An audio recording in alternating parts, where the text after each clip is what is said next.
Well, I sure hope everyone has had a great Thursday. It was a beautiful day in terms of weather. A lot of us actually saw some pretty warm temperatures in the lower 80s compared to what we've been in over the past few days. Here in Tuscaloosa, we got actually at 83 degrees, and we have cooled off from that drastically. We're at 59 degrees right here looking out on our Skycam. And Bryant-Denny Stadium, just a beautiful evening out there. Maybe a little cold too, especially for our friends off towards the north where they're sitting in those lower 50s, 51 in Coleman, and again 59 down here in Tuscaloosa, so making it for a cool evening outside. And these cooler temperatures will lead to some changing of leaves over the next few days because we are expecting temperatures to be in the upper 40s here coming soon. And I just want to kind of show you what we're expecting in terms of fall foliage. Like, what are we seeing here in Alabama? When are we going to expect it? It's pretty much to sum up what I'm trying to say here.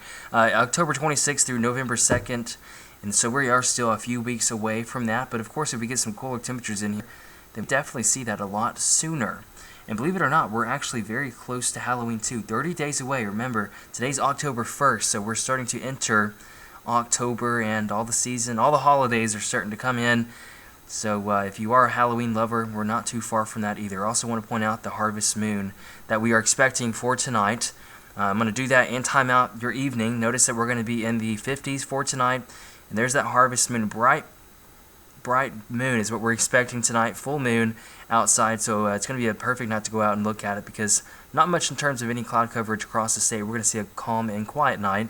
Waking up in the morning, we'll be in the 40s. So if you are one of those that do get cold easily, just go ahead and grab a light sweater or jacket. And throughout the day tomorrow, we'll barely make it out of the 70s. A lot of us still staying in those 60s. So a cool day at that.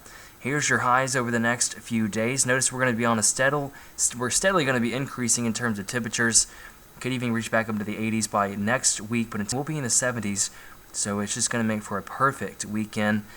And I want to go ahead and turn your attention to the tropics, though. We are watching this development here, this low that is moving into a more favorable area that has higher sea surface temperatures. This is Invest 91L, and that's why the National Hurricane Center actually put a 70% chance of formation over the next few days. But as for us here in Alabama, we're really not going to have to worry about that, though.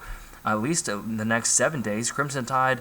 One thing we will have to worry about is the Crimson kickoff versus Texas A&M, and it's just going to be beautiful out there. Lower 70s all throughout, and the upper 60s towards the end, but we're going to see clear conditions all throughout the game. So if you do have any game day forecasts, it's going to be a perfect time to do it. And really just a lot of great days to go outside and do something. We'll be in the 70s all throughout this week. Coming into next week, we'll be in the 80s, and temperatures for lows will be chilly. I hope everyone has a great rest of your Thursday, and we'll catch you back here at 10 o'clock.